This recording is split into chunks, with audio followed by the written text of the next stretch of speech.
on and talk that talk in reality. You have not seen me in action. You think the come up comes overnight. You ain't behind the scenes. Trust me, these things don't just happen. I moved to Queens, New York at a very young age. I was always a person who loved looking to the street to see what people were wearing. I was always very much influenced by what the kids were wearing on Jamaica Avenue. Jamaica Avenue is a street that we all went to after high school to get the latest trends.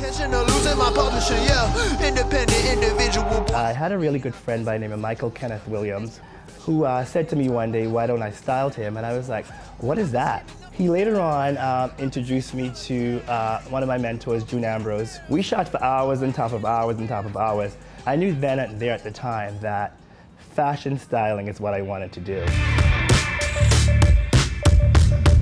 You know, later on as the years went by, Jive Records, who had some of the most talented artists, started hiring her for a lot of music video jobs, and I was her first assistant.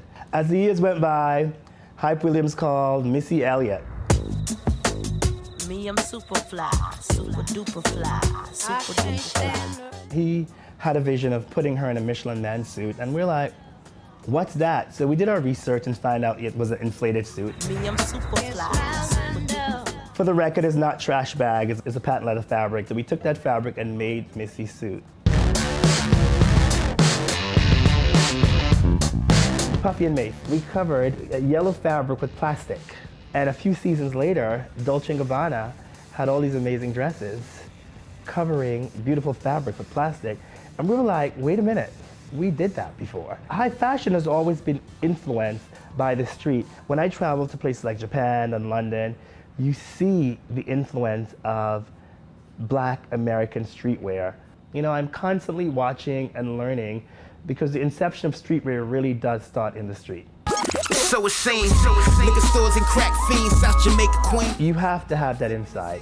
And that has allowed me, as a fashion stylist and a creative director, to always have my pulse on what's new and what's hot as far as color's concerned, trend concerned, and where the forecast is going, season after season. And that's why, 25 years later, that I'm still able to create.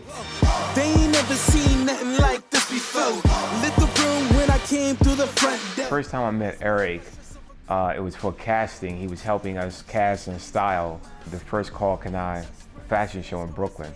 And it was interesting because Eric had such a vision for the show and such a vision of what models to use that he was actually the first one to introduce us to Tyson Beckford before Ralph Lauren. I think diplomacy will be his next step into understanding his talent, his skill set, and how he sees things and sees the future in fashion. And I think diplomacy is on its way to be very successful because of Eric.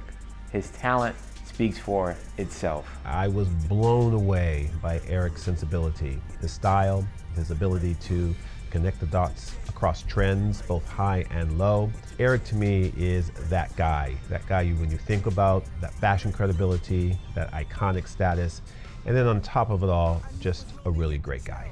Seeing how designs go global inspired me to create and design Diplomacy, a thoughtwear brand born from the roots of streetwear. There is no other brand that can trace their lineage back to one of the original architects of streetwear like Diplomacy.